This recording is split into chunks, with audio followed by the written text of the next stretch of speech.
Ah, Gracias, Ana. Bueno, vamos a dar por comenzado la 8ª reunión de este comité multidisciplinario de tumores urológicos con enfoque molecular.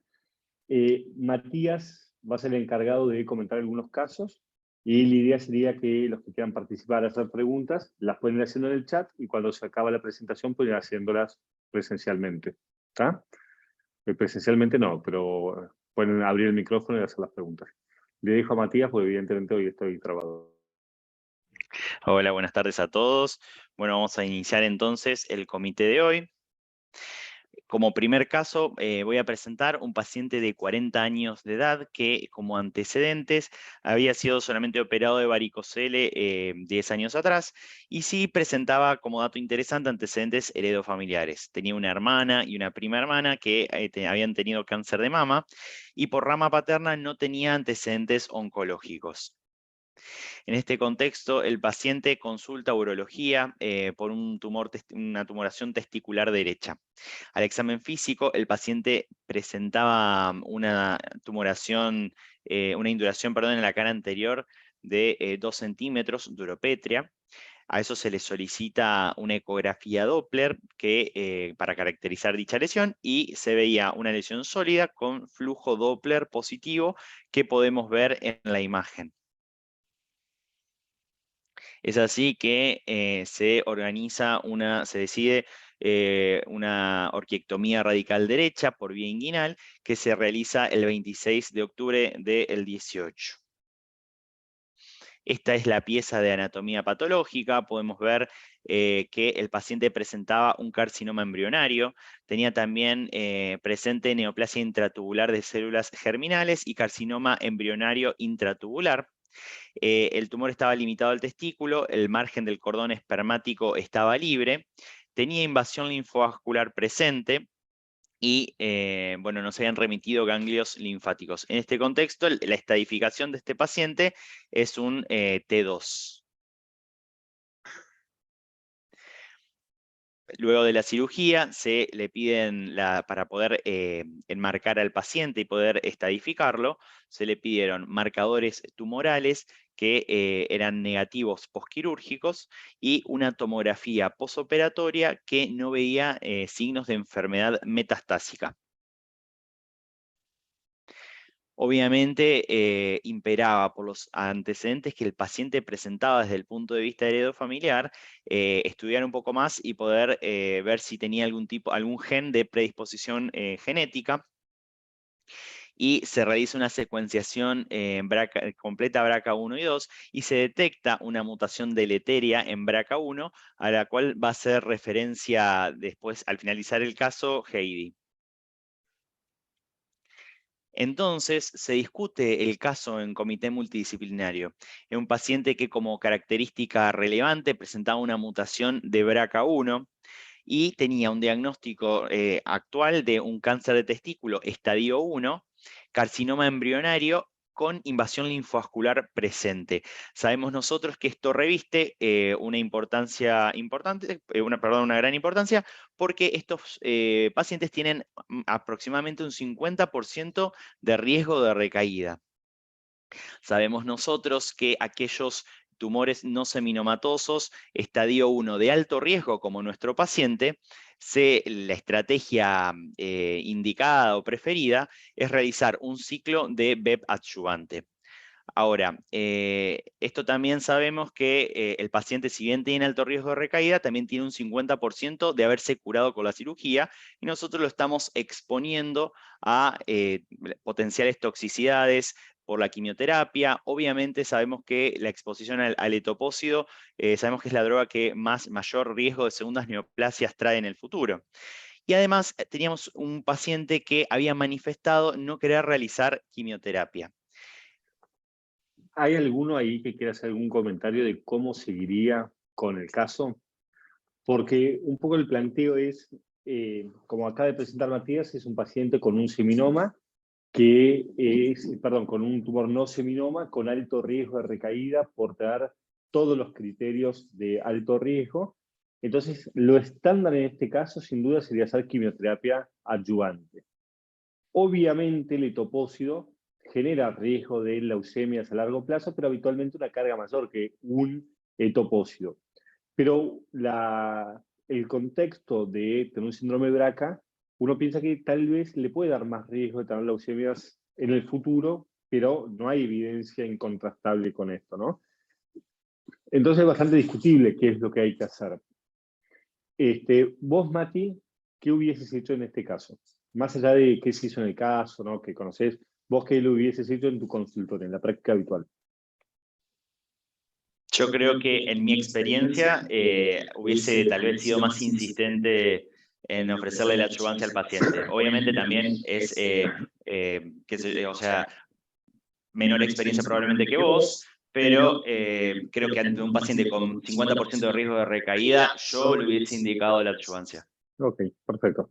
Bueno, recién como dijo Matías, el que trató a este paciente soy yo, por eso, como el paciente no quería hacer la quimio y sobre todo porque uno no sabe realmente qué impacto puede tener el topósito en el largo plazo en este paciente, por eso le sugerimos hacer una linfadenectomía que nos permitiera saber si realmente tenía riesgo de recaída futura, ¿no? Y en ese contexto, sigue Mati. Bien, entonces, como el paciente rechazaba esto, teníamos este componente del síndrome BRCA tipo 1, se vuelve a discutir en comité multidisciplinario y se decide una conducta no tan estándar, que es realizar una linfadenectomía retroperitoneal laparoscópica, buscando si el paciente tenía compromiso ganglionar. Esta es la pieza de anatomía patológica que revela que el paciente tenía uno de sus ganglios intercaboaórticos con compromiso de carcinoma embrionario, convirtiendo a este paciente que estábamos recién debatiendo si era un estadio 1 de alto riesgo en un paciente ya con otro tipo de enfermedad totalmente distinta, que es un tumor no seminomatoso estadio 2A. Sabemos que este tipo de tumores, los seminomas, se estratifican según el riesgo, ¿sí? Según de acuerdo a si es un primario testicular o retroperitoneal, si tiene compromiso a distancia y el nivel de los marcadores tumorales. Nuestro paciente, ya habíamos dicho, había sido un primario testicular, que ahora sabemos que tiene compromiso retroperitoneal, no tenía lesiones pulmonares ni viscerales a distancia y tenía marcadores negativos postquirúrgicos. Es por esto que nosotros podemos enmarcar a nuestro paciente como un buen riesgo.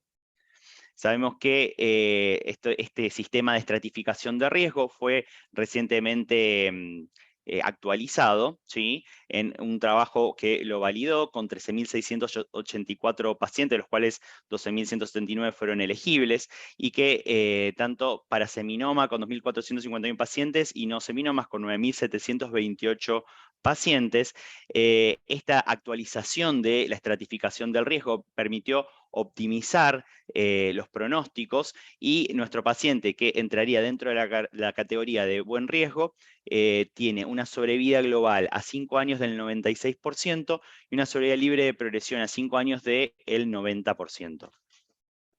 Es así que, volviendo a, digamos, discutir al paciente, que ahora es un estadio 2A de buen riesgo, nuestras opciones serían realizarle BEP por 3 o EP por 4. Nuestro paciente no tenía contraindicaciones para recibir bleomicina y se realiza BEP por 3. En este contexto, finaliza el tratamiento en marzo de 2019 y el paciente está libre de enfermedad a la fecha. La dejo a Heidi ahora para contar las particularidades de BRCA.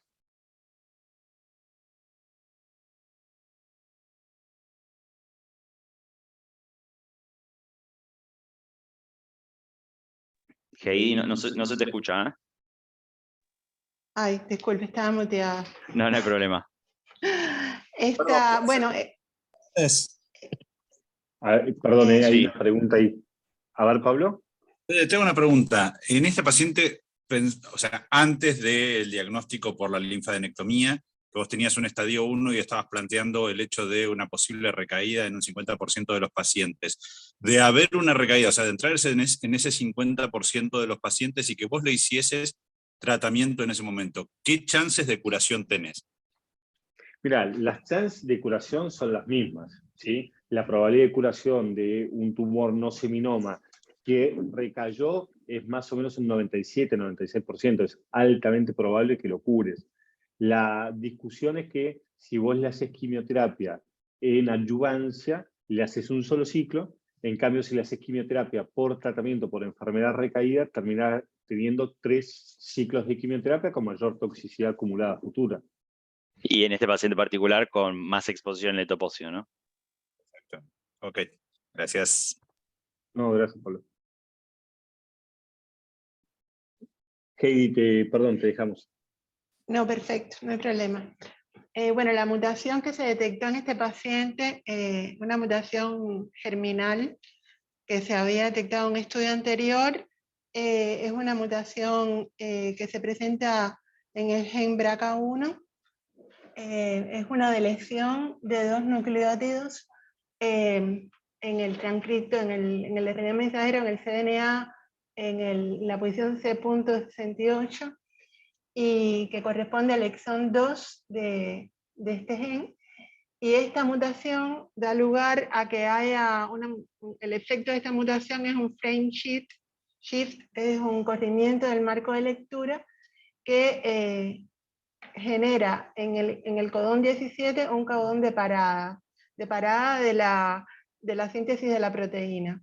Con lo cual, lo que ocurre por la posición en la que está esta variante, lo que ocurre es un cambio se elimina ese RNA mensajero en un mecanismo conocido como Nonsense Mediated mRNA Decay, es decir, ni siquiera se forma la proteína trunca, simplemente no se transcribe, no hay proteína, se elimina la proteína, y con lo cual ocurre una pérdida de función, que es un mecanismo muy conocido de enfermedad para este gen. Esta mutación es una de las 3 mutaciones principales fundadoras en la población Ashkenazi. Así que es una mutación que es muy conocida, muy caracterizada, que es una mutación clasificada como patogénica, con un review status de 3 estrellas en ClinVar, por una revisión de un panel de expertos. Aprovecho para no sé, hacer un comentario sobre las estrellas que da el ClinVar, porque puede ser útil en general cuando estamos buscando una variante.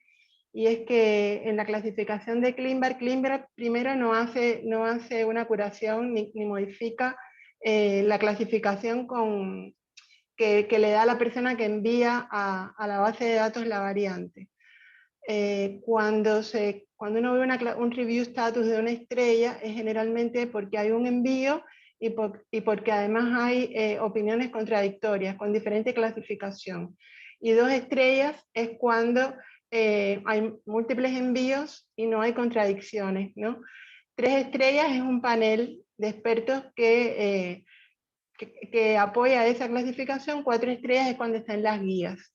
Entonces, bueno, esta variante que es una variante nula, las variantes nulas son variantes de cambio de marco de lectura, introducen codones de parada, que son mutaciones nonsense, son también variantes de modificación del splicing, del sitio de splicing canónico.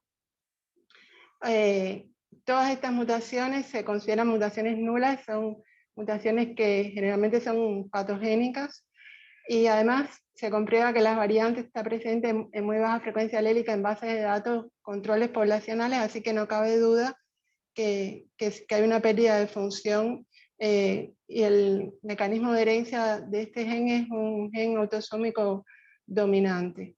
Así que predispone es un gen de susceptibilidad, un gen supresor de tumores, un gen de susceptibilidad a varios tipos de cáncer.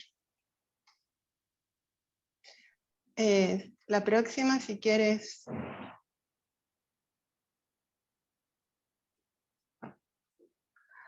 Bueno, entonces aprovecho este tema para hablar un poco del tema de las variantes germinales, porque como BRCA1 es una variante que generalmente es una variante germinal, que muy de alto impacto, de alta penetrancia, muy conocida, y estamos hablando ahora de tumores, así que estamos analizando variantes somáticas. Quería aprovechar para hacer una relación entre variantes germinales y variantes somáticas, tomando este caso de BRCA como ejemplo. Y esto que le presento acá es un artículo especial de ESMO que trata el tema del análisis de variantes germinales en secuenciación de tumores, ¿no? Y hace una serie de recomendaciones. Este grupo de medicina, este es un grupo de trabajo de medicina de precisión dentro de ESMO, ¿no?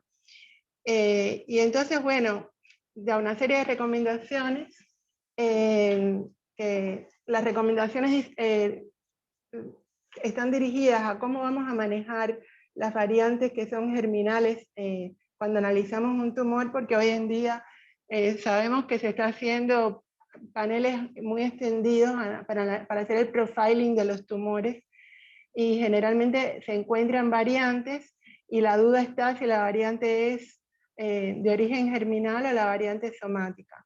Así que este estudio lo que hizo fue un estudio muy grande de comparación de variado a tumor germinal, y acá, por ejemplo, una de las recomendaciones para BRCA1 es el concepto de off-tumor y on-tumor. ¿Y qué sería? Sería, por ejemplo, que una variante de BRCA1 patogénica en línea germinal se asocia y está muy claro que confiere un riesgo alto, porque es un gen de elevada penetrancia en el caso de cáncer de mama, por ejemplo. O puede ser y cáncer de ovario también, o incluso también llega cáncer de próstata, o pudiera llegar un menor por ciento cáncer de páncreas, bueno, varios tipos de cáncer. Sin embargo, una variante patogénica, si estuviéramos trabajando con el tumor, que en este caso esto es germinal, con el tumor sería considerada off-tumor, porque no está establecido, más allá de la sospecha que nos pueda generar y de otras evidencias, no está establecido que confieran riesgo elevado para este tumor, con lo cual se considera un hallazgo secundario o incidental. Estas recomendaciones se recomienda que cuando uno hace paneles de genes en cáncer, en tumores, debe estar atento solo a los genes de elevada accionabilidad de susceptibilidad al cáncer, que son un listado de 27 genes, y la accionabilidad clínica de estos genes, que como sabemos está relacionada desde aumentar el screening, disminuir la edad de screening, hasta profilaxis quirúrgica o quimioprofilaxis, modificaciones de estilo de vida y hasta terapia con inhibidores PAR, etc.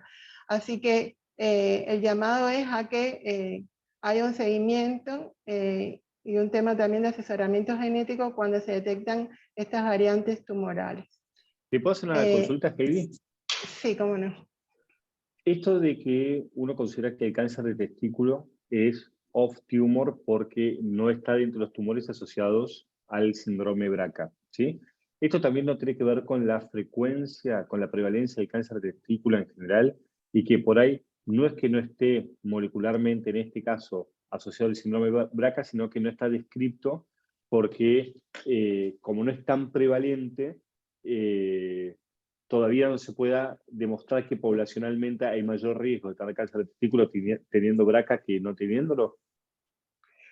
Sí, yo coincido con eso. El tema es que realmente todavía no hay a pesar de que hay evidencias que estos tipos de tumores que son tan heredables, que deben estar relacionados probablemente con genes que tienen que ver con la reparación del DNA y que confieren susceptibilidad al cáncer, que son heredables. Sin embargo, todavía no está establecido en las guías como está establecido para cáncer de mama, ovario, incluso para próstata. Y por eso en este caso, incluso en este artículo se hace, si dicen eso, dicen que BRCA1 se consideraría off-tumor para este tipo de tumor. Esto tiene mucha importancia, no tanto en lo que es seguimiento heredofamiliar, porque este paciente ya sabemos que es BRCA, o sea que igual tiene que adecuarse el seguimiento a un paciente portador de una mutación BRCA. Pero podría tener impacto, sobre todo en líneas ulteriores de tratamiento, si el paciente progresase para lo que son tratamientos off-label. Si uno piensa que esta alteración molecular es la que está comandando el crecimiento del tumor, uno podría ofrecerle la PARP o algún inhibidor PARP, pero si uno piensa que esto es un hallazgo en el contexto de su cáncer de testículo, uno no debería ofrecérselo. Por eso es importante esta disquisición.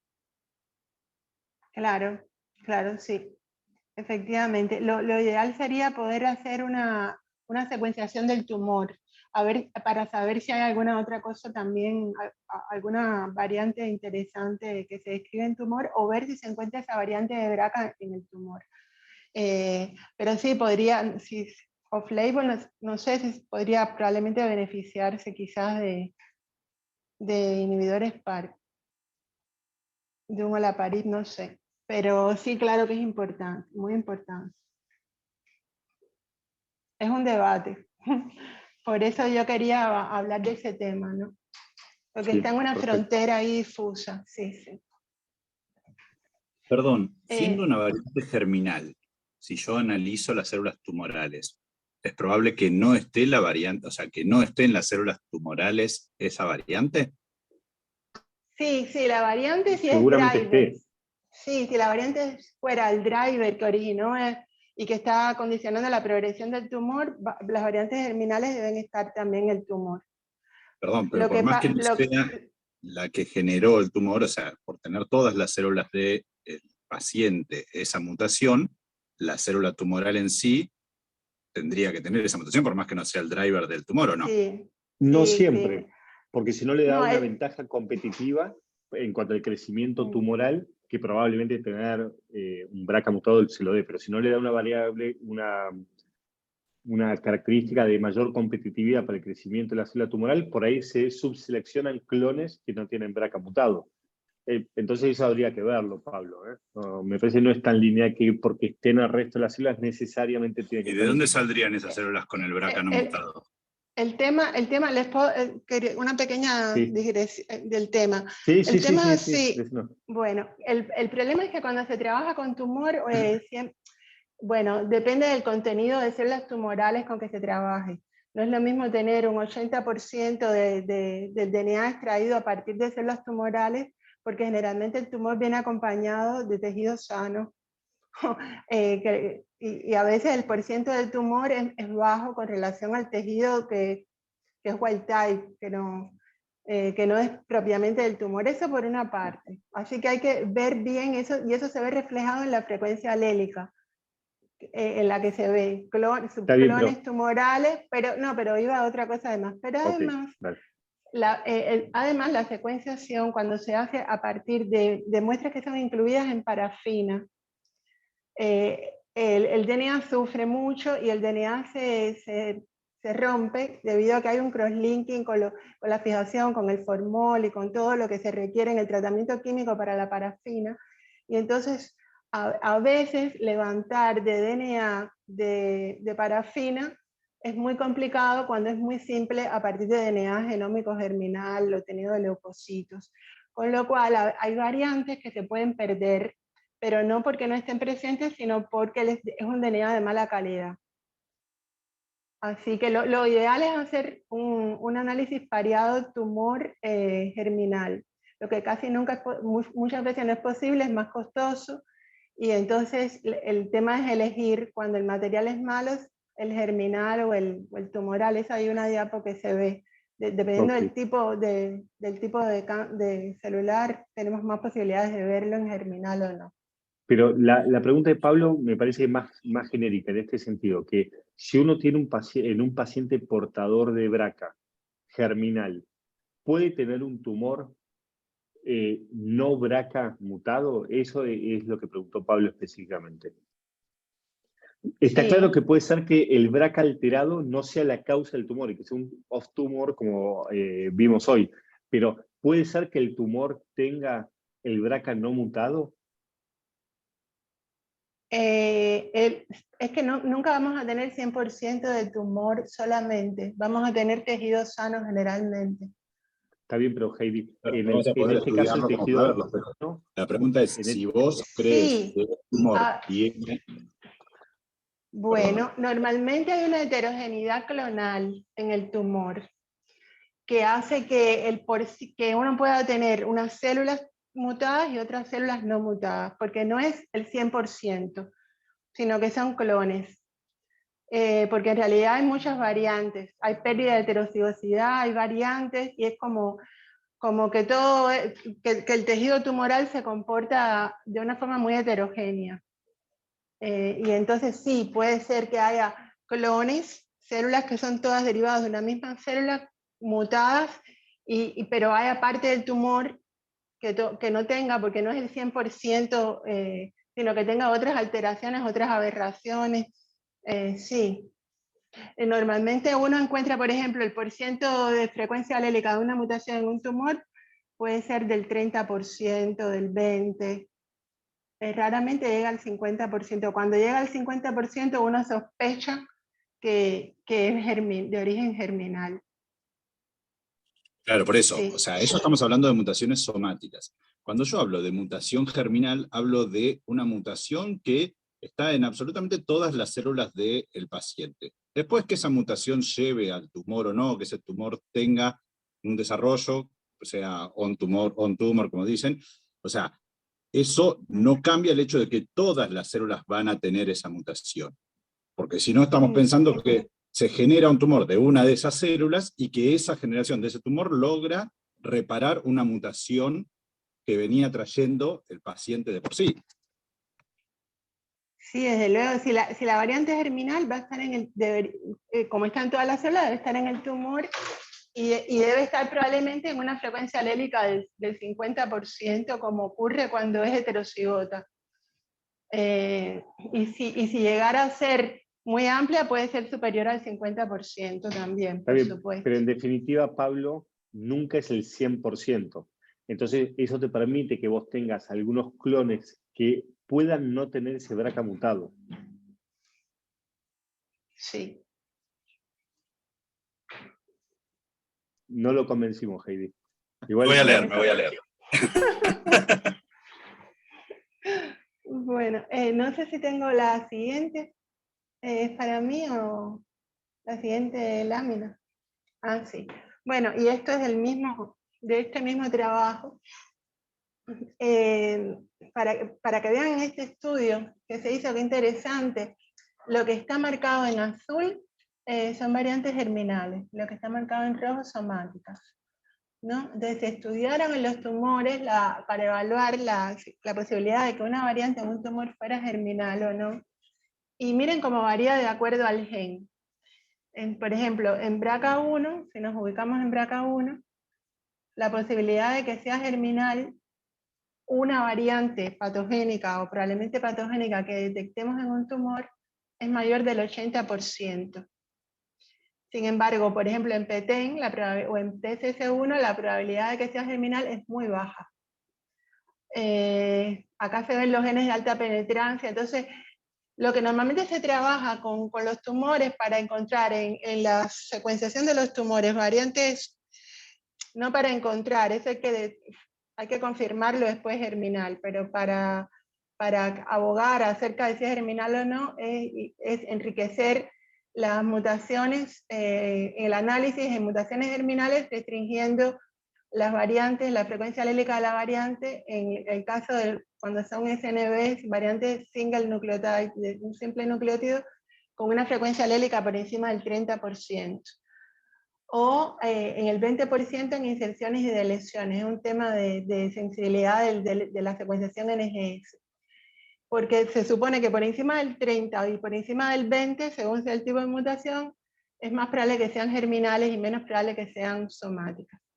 Pero bueno, a veces esto explica por qué a veces la decisión es que si tenemos un DNA extraído de un tumor que sabemos de parafina, que viene con mala calidad, y tenemos la posibilidad de hacerlo germinal en el mismo paciente, que la secuenciación tiene más calidad el DNA y es más probable que nos dé mejor la información, es preferible empezar por germinal si no podemos hacerlo pareado y las dos cosas. En caso de BRCA, por ejemplo, porque el 80% de las variantes las vamos a detectar porque son de origen germinal. Es decir, conocer esto es importante a la hora de entender por qué, bueno, se recomienda germinal, antes que el somático, si no se pueden hacer los dos en algunos casos, pero no en todos, no sé. Es como esto es para abrir un debate, para que lo piensen, para que lo tengan presente, para que se estudien este trabajo, porque me parece interesante que ustedes como trabajan cáncer, tumor somático, tengan esta referencia germinal y bueno, y desde el laboratorio también, hablarles de la calidad del DNA, que es muy, muy diferente entre parafina y sangre. A nosotros nos cambia bastante eso, dado que hay algunos tumores que, digamos, nosotros nos amplía la cantidad de pacientes que podemos tratar cuando buscamos mutaciones somáticas. O sea, en un cáncer de ovario, si uno solo se limita a las pacientes que tienen la variante, la variante germinal, tenemos un número mucho menor de pacientes, dado que muchas de las mutaciones somáticas que generan el tumor en pacientes no BRCA mutadas germinal son BRCA1 y 2. Por lo tanto, siempre, por lo menos en algunos tipos tumorales, uno intenta estudiar el tumor, estudiar lo somático, claro, y si lo somático no llega a dar positivo, en ese momento ir a buscar lo germinal para evaluar todo el resto de los tratamientos, pero nuestro tratamiento del tumor con la mutación somática nos amplía, digamos, la cantidad de pacientes que vamos a poder tratar. Habitualmente uno pierde más o menos un 20% si solamente estudia el germinal y no estudia el somático en el pan-tumor, ¿no? Pero lo que me parece que es muy interesante lo que plantea Heidi, que eso nos explica por qué en cáncer de próstata, por ejemplo, si uno tiene una muestra muy vieja o una muestra insuficiente, uno de forma confiable puede ir a testear BRCA germinal, y si el paciente es BRCA germinal negativo, la probabilidad que tenga un BRCA somático en el tumor es muy baja. Pero es interesante, en cambio de esto, si vos lo buscás en P53, claramente la probabilidad que tenga un P53 germinal, un difraumeni, y que esto modifique el tumor es muy bajito, ¿no? Porque es muy poco prevalente. Claro, en el ovario no. En el ovario la chance de tener una mutación somática en pacientes sin mutaciones germinales es de más del 25%. Tenés muchos pacientes que no tienen mutación germinal y que el cáncer de ovario tiene como su mutación target a una mutación de BRCA. Perfecto. Bueno.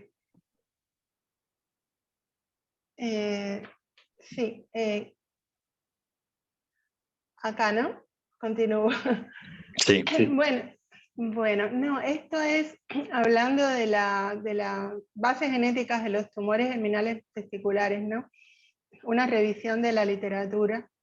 Lo que podemos ver es cómo se ha ido incrementando la necesidad el interés de poder encontrar lo que explica las bases genéticas de estos tumores, dado que son tumores que se conocen por estudios epidemiológicos que son muy heredables, este tipo de tumores, y sin embargo estos drivers hereditarios que condicionan el inicio, la progresión tumoral, no se encuentran caracterizados, no están bien caracterizados. Vean, tenemos un incremento notable en los últimos años que viene acompañado también de la tecnología de la secuenciación NGS, de los paneles de genes buscando la genética de estos tumores.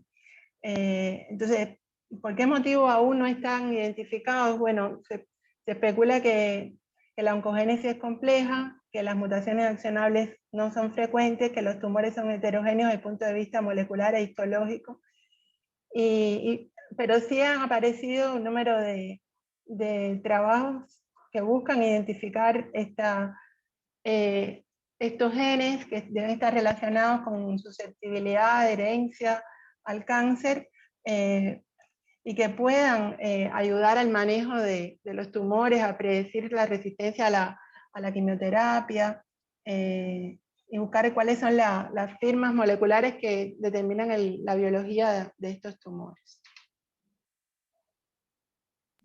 Perdón, acá hay una pregunta que hace Federico Losco, que no sé si él quiere comentarla en voz alta, Fede, o la leo. No, solo consultar algo que me llama la atención, que los tumores germinales testiculares son los más heredables. Esa pregunta, esa afirmación me llama un poco la atención porque no suele ser así un tumor heredable, ¿no? Yo creo que Bueno. lo que quiere decir Heidi ahí es que si uno ve la epidemiología del cáncer de testículo en estudios epidemiológicos, la prevalencia de tumores de testículos familiares están agrupados, ¿tá?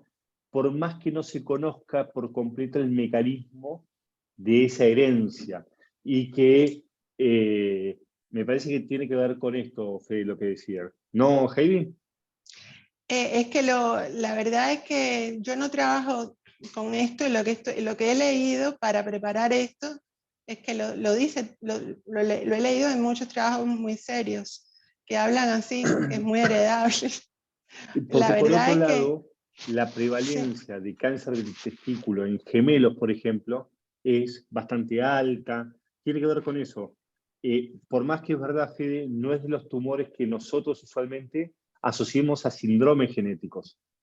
Porque no suelen ser de los tumores que se asocian a BRCA, no suelen ser de los tumores que se asocian a síndrome de Lynch, a los síndromes clásicos que nosotros interpretamos como de alto riesgo en cáncer. Pero la prevalencia de tumores germinales, hay una agrupación familiar. Esto es porque probablemente los mecanismos de herencia relacionados con el cáncer de testículo no son con estos grandes genes de alta penetrancia, sino son con otros genes de menor penetrancia, y por eso no están dentro de los síndromes genéticos clásicos. Buenísimo. Igual seguimos.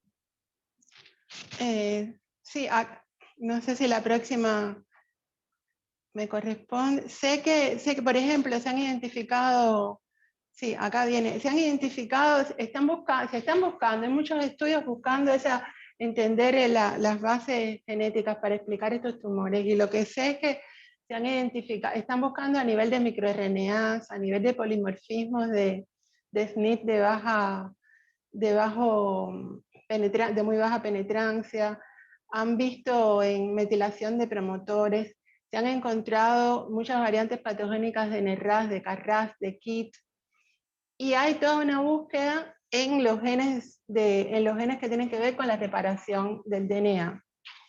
Y uno de esos es este trabajo. Es un trabajo serio, es un trabajo multicéntrico, publicado en JAMA en 2019.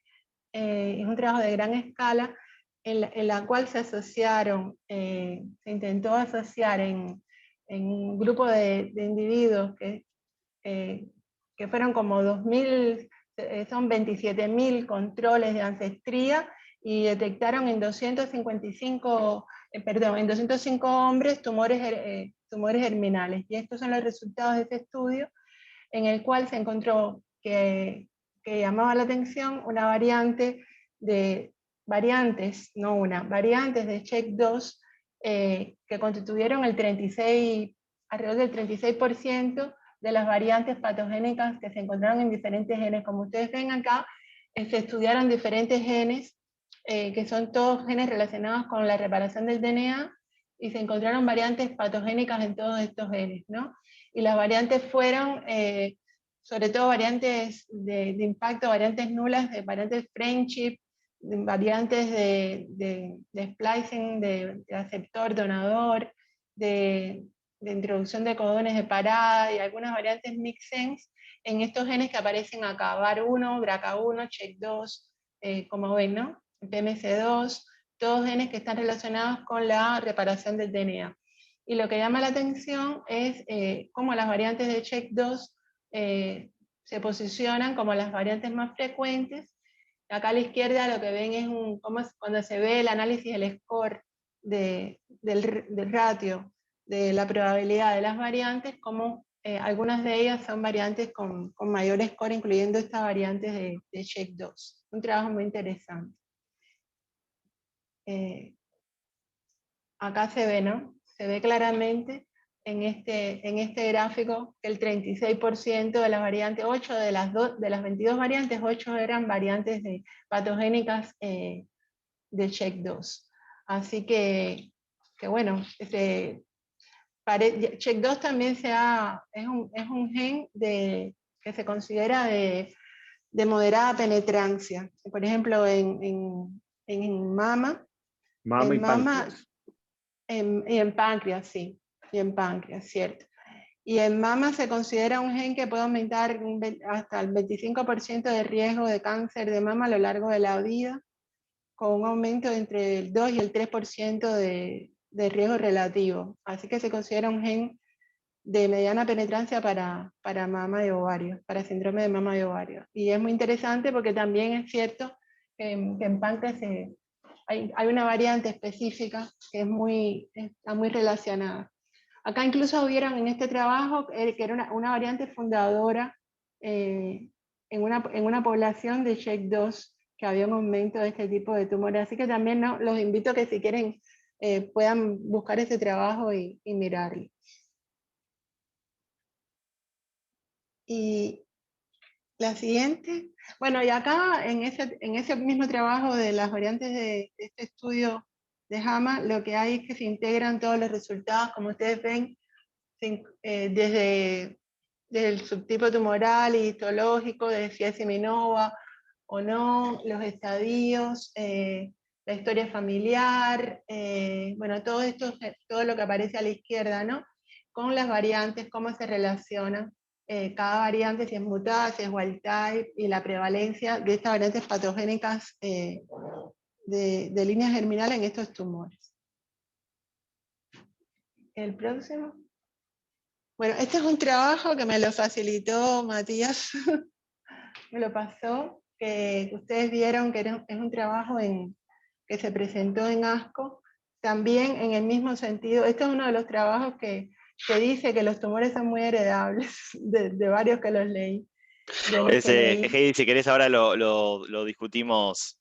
Perfecto. Así que no te preocupes. Bueno, bien, mejor sí. Bueno, pero en esta tabla, como bien, aparece CHEK2 también, en este trabajo de ASCO, y como ven lo que estamos hablando, PMC2 también, es decir, cómo se identifican variantes en genes de reparación del DNA y de susceptibilidad al cáncer. La próxima ya termina, ¿no? No. Bueno, un poco hablando de estos genes, ¿no? Me parece que puede ser interesante hablar de este tema, hablando de CHEK2, que es un gen de moderada penetrancia para mama y ovario, esa relación que existe entre la frecuencia de la mutación y el riesgo relativo. Y entonces vemos cómo genes como BRCA1 y BRCA2, junto con TP53, por ejemplo, son genes que son genes de muy elevada penetrancia, de alto riesgo, pero de una frecuencia menor. Sobre todo TP53, BRCA1 y BRCA2 están ahí al límite del 0,1% de frecuencia. Luego aparece este grupo de genes que se consideran de moderada penetrancia, con menor riesgo relativo, y que tienen una mayor frecuencia de presentación, entre los cuales está ATM y CHEK2. Y lo interesante es que luego hay una serie de SNPs que son variantes comunes, porque son variantes que se presentan incluso por encima del 1% de la población, son polimorfismos de muy bajo riesgo, de un riesgo del 10%, un riesgo bajo, y que por ejemplo para el cáncer de mama creo que son 143 de estos polimorfismos que ya están identificados, y que en su conjunto brindan un score que aumenta el riesgo. Y en el caso de estos tumores germinales testiculares, también hay muchos trabajos que están buscando en esta área, caracterizando estos polimorfismos de bajo riesgo que pudieran estar relacionados con las bases, con los drivers de estos tumores. Y hoy en día ese es el futuro, se está trabajando, eso explica muchos de tumores en los cuales no hay variantes conocidas. Cuando se habla de que la modificación de la conducta está relacionada, es como algunos incluso favorecen y otros no, y en conjunto dan un score que aumenta o disminuye el riesgo. Esto es un poco lo que vos explicabas, Heidi, que el cáncer de testículo es una enfermedad muy heredable, pero por otro lado lo que decía Federico, que Federico hace muchos tumores geniturinarios, que la probabilidad de que él encuentre un paciente con un síndrome familiar es extremadamente poco probable. Y acá se ve cómo los genes de alta penetrancia son muy, muy poco prevalentes. En cambio, están todos estos genes que uno no los mide en la práctica asistencial, que son los que explicarían el mayor riesgo de herencia global. Claro, sí. Sí. Muy interesante. Sí. Por eso les puse esta gráfica. A mí me gusta mucho porque, y además están hablando de que el futuro, ya hay una compañía que está vendiendo estos scores con estos paneles de genes de baja frecuencia, de bajo riesgo. Sí.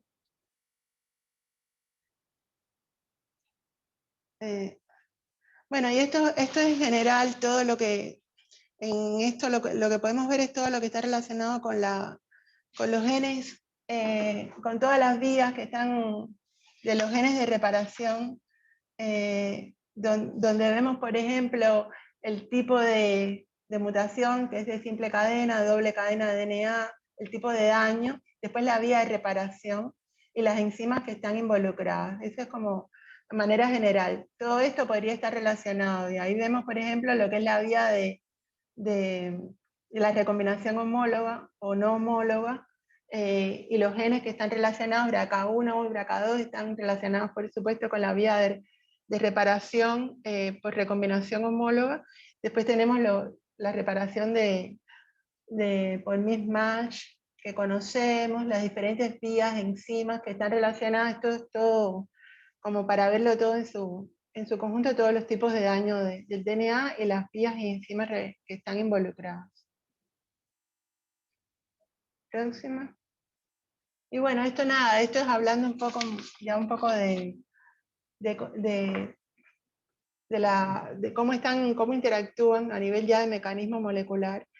Y por ejemplo, a la derecha lo que vemos es cuando se produce una ruptura del DNA de doble cadena, como ATM, CHEK2, que son quinasas que fosforilan BRCA1, y además con el apoyo de BAR1 reclutan BRCA2, y BRCA2 participa ya directamente en la reparación de la recombinación homóloga con RAD51, que crea filamentos para invadir la cromátida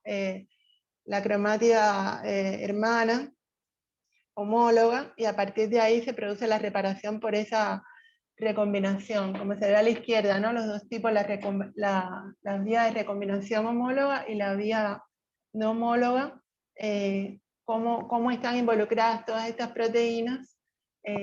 Acá lo vemos, RAD51, los filamentos que invaden la siguiente cromátida y toman como cadena molde la cadena que no ha sido la cromátida hermana, y a partir de ahí como molde reconstruyen la ruptura esta, la hebra que está de doble cadena que está rota. En toda esta vía de reparación de BRCA1 vemos que está involucrado, no lo vemos acá, pero está TP53 también. Esto es como, nada, para tener idea a nivel molecular. Perfecto. No sé si queda alguna otra cosa. Ah, bueno, CHEK2.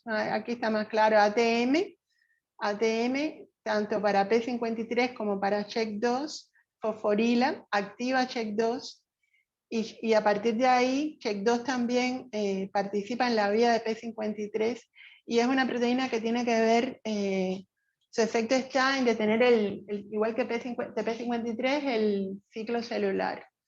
Cuando ha habido daños, y evitar la formación del tumor.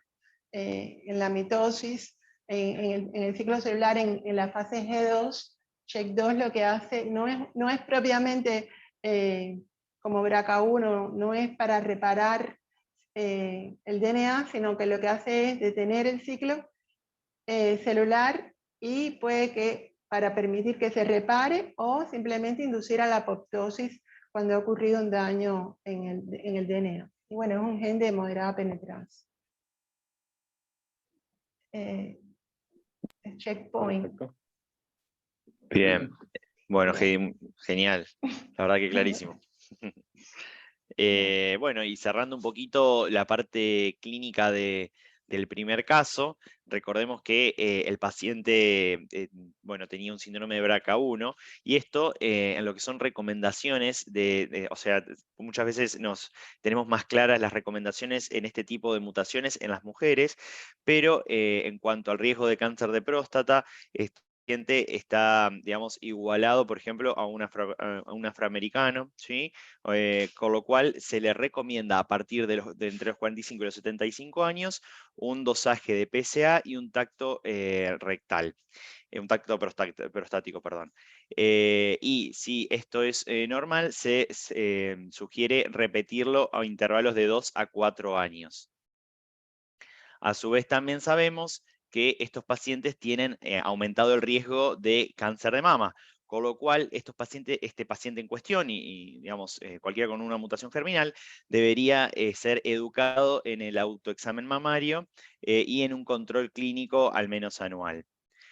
También, si bien es un poco, podríamos discutirlo un poco más, pero tiene también aumentado el riesgo de cáncer de páncreas, con lo cual podríamos considerar un screening para cáncer de páncreas a partir de los 50 años o 10 años antes de la aparición del el evento en el familiar relacionado.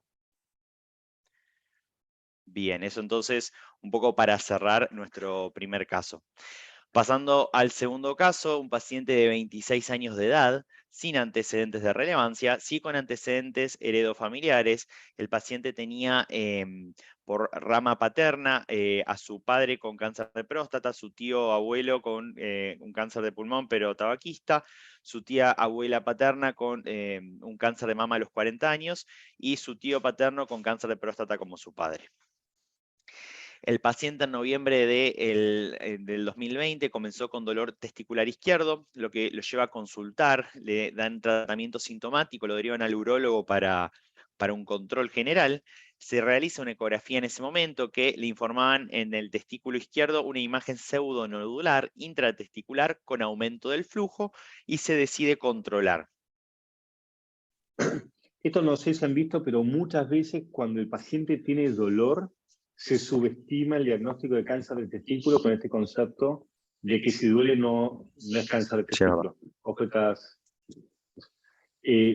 Esta semana vi un paciente también joven que consulta por dolor testicular, el típico dolor ese medio sordo, y tenía un cáncer de testículo, había consultado al clínico, le habían pedido un Doppler, todo perfecto, pero como tenía dolor, de vuelta, antibióticos y subestimar el síntoma. No lo va a tener en cuenta. Bien, casi un año después, en febrero del 2021, el paciente vuelve digamos, a consultar por una molestia testicular izquierda, se le vuelve a hacer una ecografía testicular y ya podemos ver una imagen heterogénea con múltiples imágenes hipoecoicas vascularizadas de aspecto nodular que ocupaban casi todo el volumen testicular. Es de esta manera que el paciente se opera una orquiectomía izquierda con colocación de prótesis en febrero del 21. Acá tenemos la pieza de anatomía patológica. Vemos un paciente, seminoma clásico, disculpen, con un tumor limitado al parénquima testicular, sin compromiso del cordón espermático, sin invasión linfovascular y una neoplasia, con neoplasia germinal intratubular, un PT1. Para estadificar al paciente se le solicitan imágenes posoperatorias que no evidencian enfermedad metastásica. Estos son los marcadores tumorales posquirúrgicos que, como era de esperar, son normales. En este contexto de un paciente con seminoma estadio 1, Sí, Pablo. LDH y beta-HCG. ¿Cómo, Pablo? Perdón, no te escuché. ¿Prequirúrgico tenía, digo, algún estudio, algún marcador? Tenía marcadores prequirúrgicos que también eran normales, sí. Bueno, y en definitiva, ¿Qué En haríamos, Mati, definitiva, con entonces, ese bueno, con un tratamiento? paciente con un seminoma estadio 1 sin factores de riesgo, se le sugiere control. Sabemos ahora por también datos recientemente presentados, estos son pacientes que van a continuar un seguimiento prolongado y que también van a estar expuestos a la irradiación. Con lo cual, obviamente por los controles, además del control clínico que nosotros tenemos que hacer para prevenir el riesgo de recaídas, que sabemos que es mayor en los primeros 2 años después de la cirugía. Con lo cual se llevó a cabo este trabajo, un trabajo fase 3 de no inferioridad, que básicamente buscó comparar el seguimiento mediante tomografía o resonancias y también la frecuencia del seguimiento y a modo de resumen, se demostró que la resonancia no es inferior al seguimiento tomográfico y que, digamos, 3 imágenes tampoco eran inferiores a 7 imágenes en total en el seguimiento completo. Con lo cual, en este paciente, que era también un seminoma estadio 1, nosotros estaríamos avalados a controlarlo ahora con resonancias, evitando un poco la irradiación excesiva. Nuestro paciente entonces, en control se detecta una adenopatía retroperitoneal. ¿Alguno quiere plantear cómo lo trataría este paciente? Fede, ¿querés hablar? ¿Cómo lo trataríamos con ahora, con este ganglio acá? Claro, De acuerdo con el control. estadio 1, recaído, eso. De acuerdo con el control inicial, me parece que no hubiera tomado otra conducta. Muy interesante esto, lo que decís, Matías, de los controles, porque son chicos que van a estar en controles durante un montón de tiempo y a veces también estratificar el seguimiento de acuerdo al caso en particular está buenísimo. Y ahora vemos una tomografía con un anglicito evidente que, por lo que veo, debe medir menos de 2 centímetros y salió después de un tiempo de seguimiento, ¿no?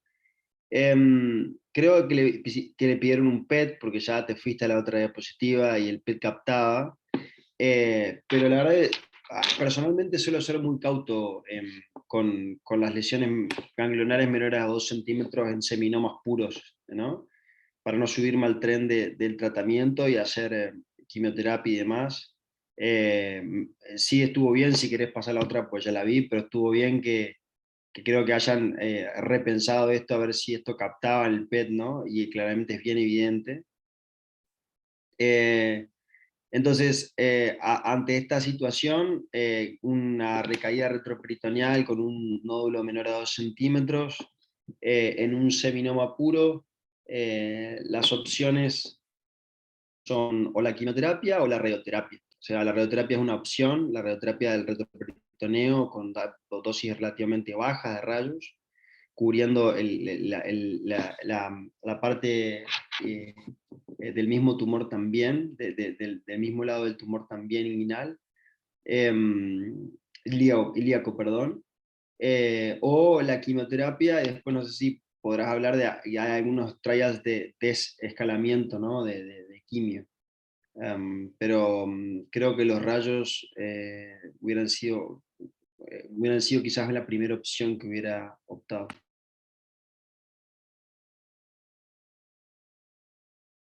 Bien, perfecto, Fede, muchas gracias.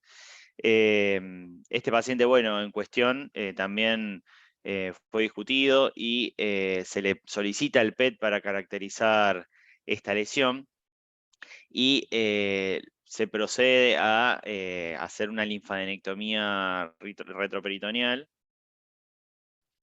Obviamente esto no es algo del todo estándar, ¿no? Lo que dijo Federico está perfecto, era el tratamiento estándar hasta el momento y sigue siendo el tratamiento estándar en pacientes ultra seleccionados que tienen 1 o 2 ganglios y que están recaídos en el retroperitoneo después de un seminoma. Uno puede plantear la linfadenectomía en función de un estudio fase 2 que se presentó en ASCO 2020. Entonces, sería una opción entendiendo que el estándar es claramente lo que comentó Fede. Exactamente. Acá vemos en la pieza de la anatomía patológica el compromiso por el seminoma en el ganglio lateroaórtico y las imágenes posteriores. Perdón, Mati, Sí. Fede, te hago una pregunta, Fede Cayol. Entre las dos opciones estándar, hacerle quimioterapia o hacerle radioterapia, ¿vos hubieses elegido también la radioterapia fuera de que a este paciente se le hizo la linfadenectomía? A mí no, yo no soy muy amante de los rayos, si bien es indiscutible el rol, de hecho las guías tienen un rol claro, habitualmente uno tiene en cuenta cuál es el volumen de enfermedad. En ganglios grandes, la radioterapia pierde, silenciame esto que es un la radioterapia pierde mucho la indicación, pero en estos ganglios uno puede hacerlo, es una opción, sin duda. A mí me gusta más la quimio o, en casos ultra seleccionados, la linfadenectomía, porque se ha visto en estudios chicos que el porcentaje de pacientes que tienen control de la enfermedad a 2 años es muy, muy alto. Por eso fue la estrategia que utilizamos. Incluso, bueno, en este paciente ya lleva un intervalo libre de enfermedad de 14 meses y seguimos en control. Por los antecedentes que había nombrado previamente, al paciente se le solicita un estudio genético y te dejo, Heidi, con los datos.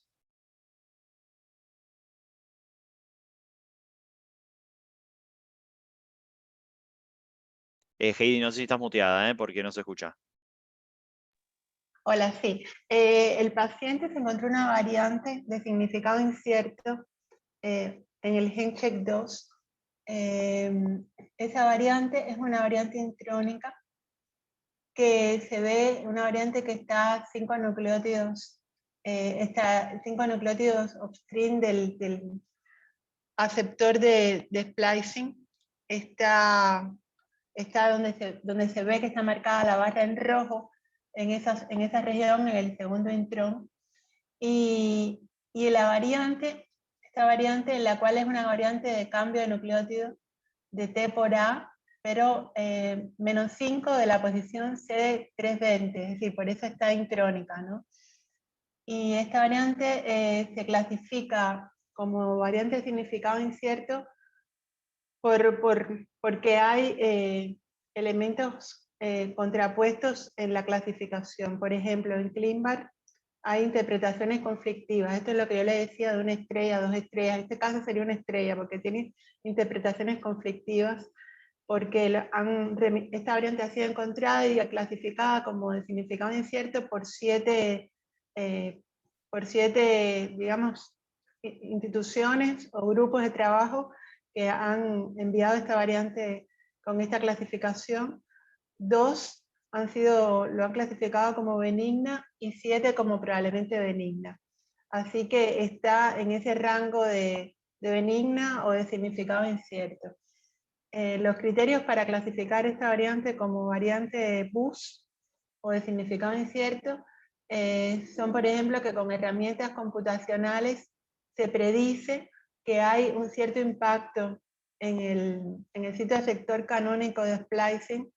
Es un análisis in silico, pero no es concluyente. Se hizo un estudio funcional en 3 pacientes, en el RNA de 3 pacientes, y en estas muestras se vio que el 20% de los transcriptos a partir de este RNA tenían pérdida de los exones 3 y 4, hacían exon skipping de los exones 3 y 4. Pero es débil porque es solo un 20% de los transcriptos, queda un 80% para transcribir la proteína. Pero por otra parte, cuando se busca esta variante, la frecuencia alélica en Genome Aggregation Database en los exomas es baja, lo que sería un elemento de patogenicidad. Así que todo coincide con lo que está descrito en ClinVar y por eso la clasificación en conjunto es como una variante de significado incierto para CHEK2. Entonces, la próxima. Entonces, esto es un poco para hablar de las clasificaciones, ¿no? Porque me dijeron que podía ser de interés también saber un poco sobre por qué se clasifica como significado incierto una variante y qué conducta deberíamos seguir, ¿no? Entonces, bueno, este es el sistema IARC de clasificación de 5 clases que coincide con este sistema actual del ACMG y de AMP, que clasifica las variantes como benignas, probablemente benignas, de significado clínico incierto, probablemente patogénicas y patogénicas. Y entonces, lo que podemos decir de modo general es que la clase 5, las variantes patogénicas, generalmente casi todas son variantes nonsense, es decir, variantes que no tienen sentido, variantes que introducen codones de parada, aminoácidos que son tripletes que son códigos de detención de la síntesis de proteína, y también grandes rearreglos. Generalmente, cuando encontramos nonsense y rearreglos, son sin duda variantes patogénicas. Después están las variantes de splicing, que como vimos ahora es una variante que puede afectar débilmente el splicing, pero casi siempre hay que hacer ensayos funcionales y todo viene derivado de predicciones de herramientas in silico. Y también probablemente patogénicas son las variantes friendship, porque a veces son en marco, pero a veces son con un corrimiento del marco de lectura, y finalmente unos codones más adelante introduce también una señal de detención de la síntesis de la proteína. Y los variantes de splicing pueden dar lugar a eliminación de exones, que dependiendo de la isoforma del tejido, ese exón puede ser importante o no, por eso puede ser probablemente patogénica o no. Y después, generalmente las variantes mixed-sense entran en la mayoría, son generalmente variantes de significado incierto, en lo que hay que predecir si el cambio de aminoácido, porque son mutaciones que no son sinónimas, son mutaciones en el cual el cambio de la base da lugar a un cambio del aminoácido. Entonces cambia el aminoácido, y dependiendo si el aminoácido está en un sitio que es un dominio funcional importante de la proteína, si es un sitio catalítico de una enzima, o si cambia todo lo que es el foldeo de la proteína, la estructura, puede ser importante, o puede estar en un sitio que no sea, puede ser que el cambio sea de un aminoácido con las mismas características fisicoquímicas que el aminoácido wild type, con lo cual tampoco hay un cambio, y generalmente se tiene que trabajar por predicciones o por pruebas funcionales, y están ahí en las variantes hasta que no se acumula más evidencia, son de significado incierto. Y después quedan las variantes que son probablemente no patogénicas o no patogénicas, que son benignas o probablemente benignas. Y acá lo que vemos es como las variantes que son accionables desde el punto de vista clínico son las variantes probablemente patogénicas, y patogénicas por eso hay que incorporarlas siempre en los reportes. Y luego las variantes de significado incierto en las BUS, hay políticas en las cuales se prefiere que no se incorporen porque introducen más temores, más dudas al paciente, pero en general lo que está indicado es que sí se incorporen porque se quieren una vigilancia, porque esas variantes se pueden reclasificar. La mayor parte de las veces se reclasifican en el tiempo a benignas, pero otras veces no. Otras veces pasan a ser patogénicas. Y aunque no son accionables clínicamente, por ahí nos ayudan a saber, nos orientan a saber que es bueno aumentar la vigilancia sobre el paciente cuando está. Igual, hoy en día estas variantes también se clasifican dentro de las variantes de significado incierto. Hay las que están más cerca de ser patogénicas y las que están decididamente más cerca de ser benignas, pero esos son scores más finos que se pueden hacer. La siguiente. Entonces esto es un poco cómo se clasifica una variante.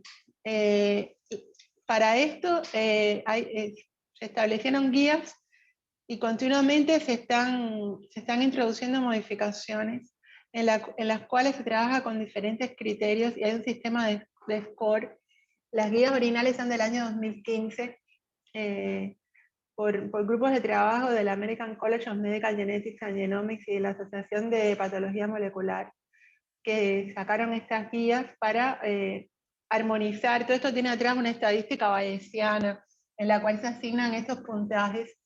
Y entonces estos criterios son criterios que van desde evaluar segregación de la variante, si es de novo, se busca ver la variante, qué impacto tiene, si es una variante nula, esta clasificación de variantes, qué zona de la proteína está, si hay múltiples líneas de evidencia, herramientas in silico que apuntan a que es patogénica o no, predictores de splicing también, que hay varios predictores de splicing. Entonces, teniendo en cuenta todos estos grupos de criterios, se pueden puntear como, se le puede dar un puntaje a estos criterios como strong o moderate o supporting. Y entonces acá en esta tabla lo que aparece es para que se vea cómo es que una variante se clasifica en una u otra de estas 5 clasificaciones. Por ejemplo, en esas reglas, que se llaman así las reglas del ACMG, se dicen, para clasificación de variantes, por ejemplo, si tenemos un criterio de una variante que patogénica, very strong, y además tenemos más uno o más de uno fuerte, es patogénica. Eso es para que vean, si tenemos 2 strong, SPC1, PC4 son los criterios, los diferentes criterios que hay. Los que son P, patogénicas, los que son M, moderate, cuando hablamos de BS1, BS4 son criterios son criterios que dan fundamentos de que el cambio es benigno. Y entonces, según cómo se le dé el score y según cómo se combinan, es que se clasifican las variantes. No sé si lo hice simple o complejo, pero bueno, esa es la idea. No, está bien. Lo importante es que uno tiene algunos criterios de algunas plataformas y que por eso necesitamos tanto al biólogo molecular, porque no es solamente la lectura lineal de hay una mutación en tal gen, sino que tenemos que saber dónde está esa mutación y cómo fue reportada en las grandes bases de datos para ver si esa mutación es patogénica o probablemente patogénica. Sí, pero como te decía, por ejemplo, en ClinVar, que es una de las bases más usadas, no se cura la clasificación en LOVD, sí, pero también hay sitios que dan una clasificación automática. Pero esos sitios no tienen la cosa fina para veces en criterios que son del paciente o que son de búsqueda en la literatura, de estudios funcionales más complejos, y entonces asumir que una clasificación de un sitio que clasifica automático, como por ejemplo Barson, hay otro que se llama Franklin, y asumir que esa es la clasificación, en principio es erróneo. Tiene que haber una persona con conocimiento suficiente para empezar a puntuar todos esos criterios, y a veces sorprende porque la clasificación que da un sitio de estos automáticos no es real. Y es un tema que a veces va en la subjetividad, en la experticia, es complicado. Perfecto. Bien, perfecto, Heidi, muchas gracias.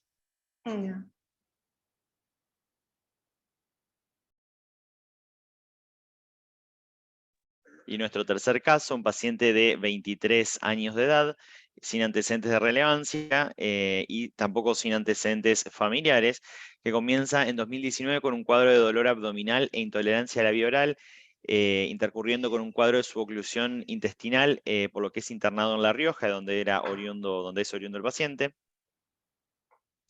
Se realiza una tomografía que evidencia una gran masa retroperitoneal y con signos de distensión de asa, signos de suboclusión intestinal.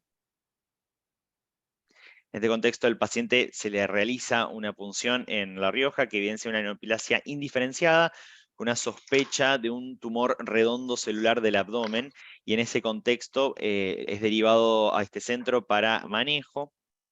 El paciente ingresa con un gran deterioro del estado general, alteración hidroelectrolítica y secundaria al tercer espacio. Se le realiza dentro de los estudios que se le piden marcadores tumorales, pudiendo ver una alfa-feto normal, pero 3700 de beta-HCG perdón, y 1800 de LDH. En este contexto, el paciente, por estado general y el cuadro de suboclusión, se decide realizar una laparotomía exploradora con toma de biopsia y una ileotransversoanastomosis con una plástica de pared con malla. El paciente inicia en carácter de urgencia quimioterapia con esquema cisplatino etopósido en este contexto. El paciente posterior a la cirugía y a la quimioterapia de urgencia resuelve la suboclusión intestinal, mejora el estado general y, bueno, y en el contexto de la biopsia que se toma en la laparotomía, podemos concluir que tenía un tumor de alto grado de origen germinal. El paciente posteriormente completa EP por 4. Y esta es bueno, la imagen de la respuesta, la tomografía del ingreso del paciente con la gran masa retroperitoneal y la tomografía posterior al tratamiento con los 4 ciclos de EP. Tenemos los marcadores posteriores al tratamiento con normalización de los que estaban alterados, y cuando se realiza posteriormente un PET, vemos que el paciente persistía con captación. En este contexto, de un paciente con un tumor no seminomatoso con persistencia de enfermedad luego de 4 ciclos de EP, se plantea bueno, una segunda línea con esquema TIP. Y la propuesta ante el paciente era, si presentaba respuesta, consolidar esa respuesta con trasplante autólogo de médula ósea. Este es el PET, acá hay un PET comparativo posterior a 3 ciclos de TIP. Podemos ver abajo claramente el PET con la enfermedad residual que el paciente presentaba, y en las imágenes de arriba vemos que desaparición de las lesiones con ausencia de captación de FDG. El paciente, si bien bueno, presenta respuesta completa, y si bien el plan inicial era el trasplante para consolidar la respuesta, justo cae en pleno pico de pandemia de COVID, con lo cual se plantea control dado el riesgo que conllevaba en ese momento aplacear al paciente. Bueno, a los 3 meses se repite un nuevo PET que desgraciadamente evidencia recaída retroperitoneal, y ante la respuesta que el paciente había tenido al TIP, se plantea una reexposición al mismo esquema, y si lográbamos respuesta, volver al plan original. Con lo cual el paciente hace un ciclo de TIP, tiene una respuesta parcial, y ante esa respuesta se realiza un trasplante autólogo de médula ósea en tándem en octubre y en diciembre del 2020. Podemos ver acá, este es el PET posterior al segundo trasplante, en el cual el de abajo se ven las imágenes de la recaída previa, y en las imágenes de arriba vemos que no hay captación de FDG, y vemos imágenes que impresionaban residuales, no activas. El paciente tiene un intervalo libre de progresión de 1 año aproximadamente, cuando en uno de los controles se vuelve a evidenciar una recaída retroperitoneal, como se puede ver claramente en el PET.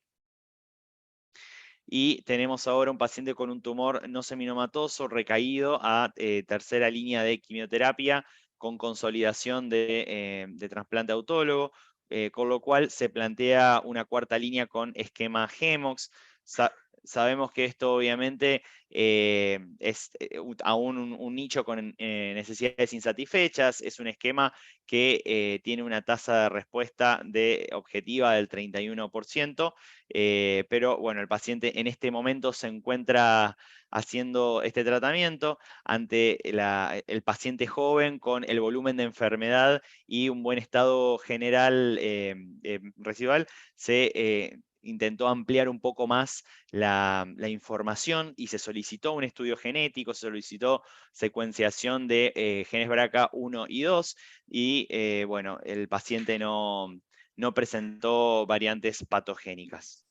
Esto, en realidad, el gen BRCA se pidió en el contexto de buscar patología targeteable, porque hay alguien, Natalie, estás prendida o alguno está con el micrófono abierto. Bueno, se pidió para buscar patología, alguna alteración targeteable, tienen estabilidad microsatelital que es negativa, y el Gembraca también fue negativo. Sí, te tratando de mutear. Natalie. Si tú la podés silenciar. Sí, Fíjate, buscala al participante y silenciala. Como la de Día de los Muertos.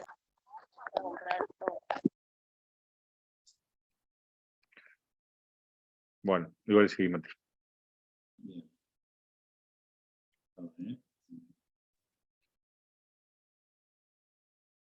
¿Puedo hacer una pregunta?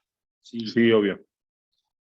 No, en la evolución después de la recaída no vi en ningún momento el tema de los marcadores. ¿Cómo fue la dinámica? Fue teniendo siempre que tenía recaída imaginológica, aumento progresivo de los marcadores. Cuando estaba con respuesta completa imaginológica, siempre llegó a negativizar los marcadores. No lo pusimos por una cuestión de tiempo, pero está bien, porque en esta patología uno debería poner las dos cosas, pero lo hicimos por rápido nomás. Y después, ¿por qué control con PET? No, el PET es en el contexto de aparición de imagen sospechosa. En la TAC, él tiene, cuando debuta con esa gran masa, tiene un bypass intestinal y tiene una fístula enterocutánea. Entonces tiene todo un pegote ahí en la panza que es muy difícil de ver los tomos. Entonces cada vez que veíamos alguna alteración en la tomografía, terminaba pidiéndose un PET para terminar de definir qué era la colección por la fístula, qué era la enfermedad oncológica. Es por eso. Sí, eso en virtud de resumen, el pedido del PET.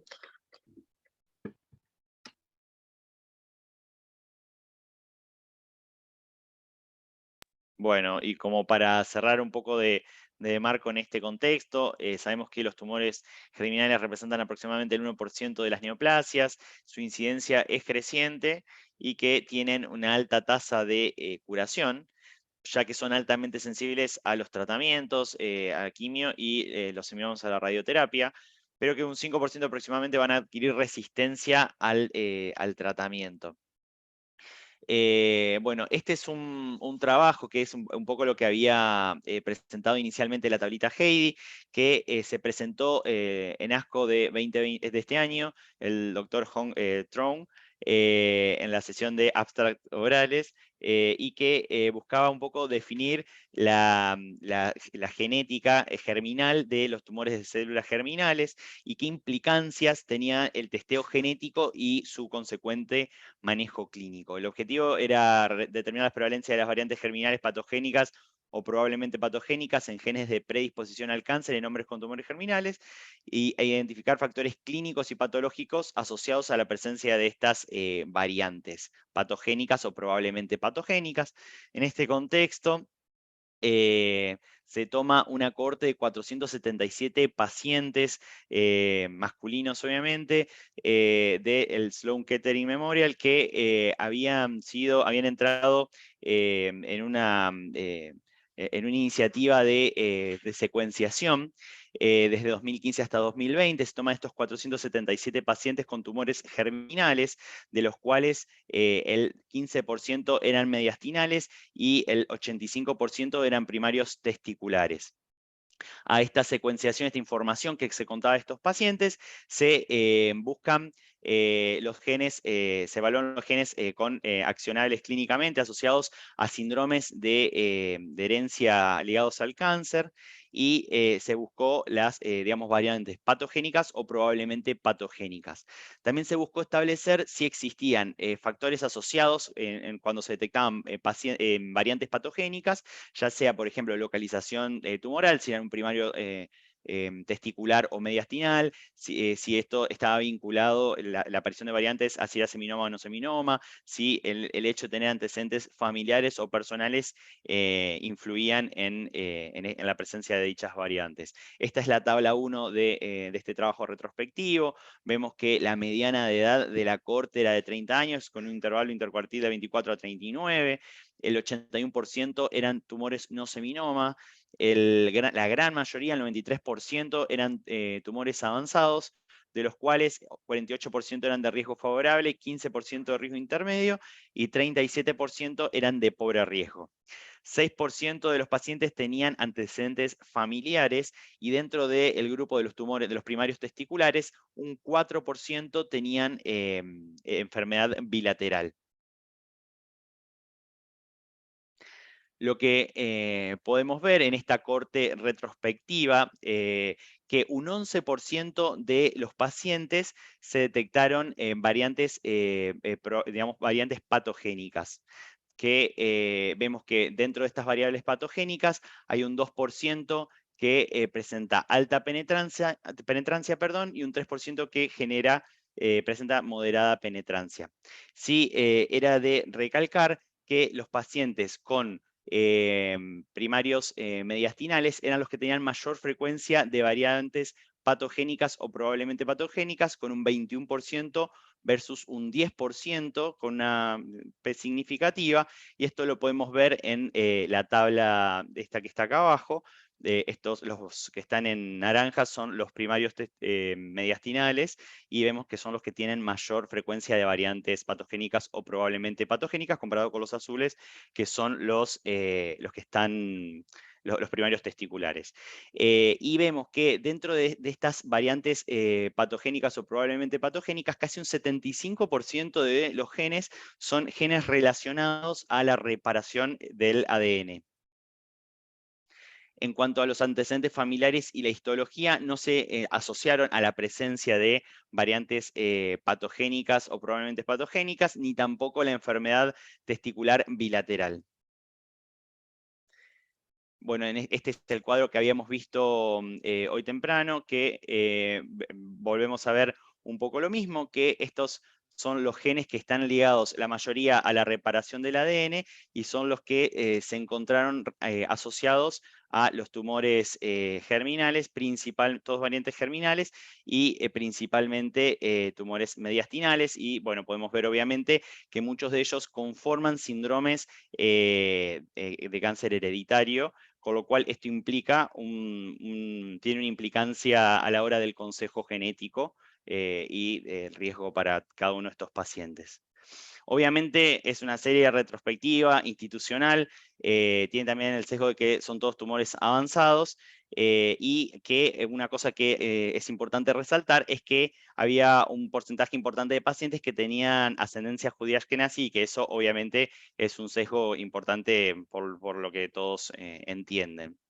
Pero bueno, las conclusiones un poco de la presentación de este trabajo, que 1 de cada 6 hombres con tumores de células germinales mediastinales presentan una variante patogénica o probablemente patogénica en un gen de predisposición al cáncer clínicamente accionable, y 10% tuvieron una variante patogénica o probablemente patogénica en un gen de alto riesgo como TP53 y PMS2. Los pacientes con tumores mediastinales deberían entonces considerarse para testeo genético, y que la identificación de variantes patogénicas o probablemente patogénicas, como sabemos, tiene una implicancia, como ya vimos en el primer caso, en el screening y en la vigilancia y asesoramiento para la familia. Como conclusión de la presentación, la comprensión aún es pobre de estos tumores en cuanto a lo molecular. Estamos avanzando, pero necesitamos todavía ahondar en la investigación para comprender los mecanismos moleculares subyacentes, y estos datos alertan sobre la importancia de individualizar los pacientes hoy en día para testeo genético y su asesoramiento, como pueden ser los pacientes con primarios mediastinales. Así que bueno, muchas gracias, eso fue todo. No sé si alguien tiene alguna pregunta. No sé vos, Fede, si tenés algún paciente con un primario mediastinal. Sí, pero ninguno que esté mutado. Ninguno testeado. No. Testeados tengo algunos, pero no tengo ninguno mutado que esté alterado. No. Bueno, muchísimas gracias a todos los que han participado, como siempre. Nos veremos en la próxima. Nos quedan 2 comités moleculares de urooncología este año, y esperamos contar con su presencia. Muchísimas gracias a todos. Gracias a todos. Mati. Gracias, Heidi. Muchas Muchas gracias, Pablito. Gracias, hasta luego.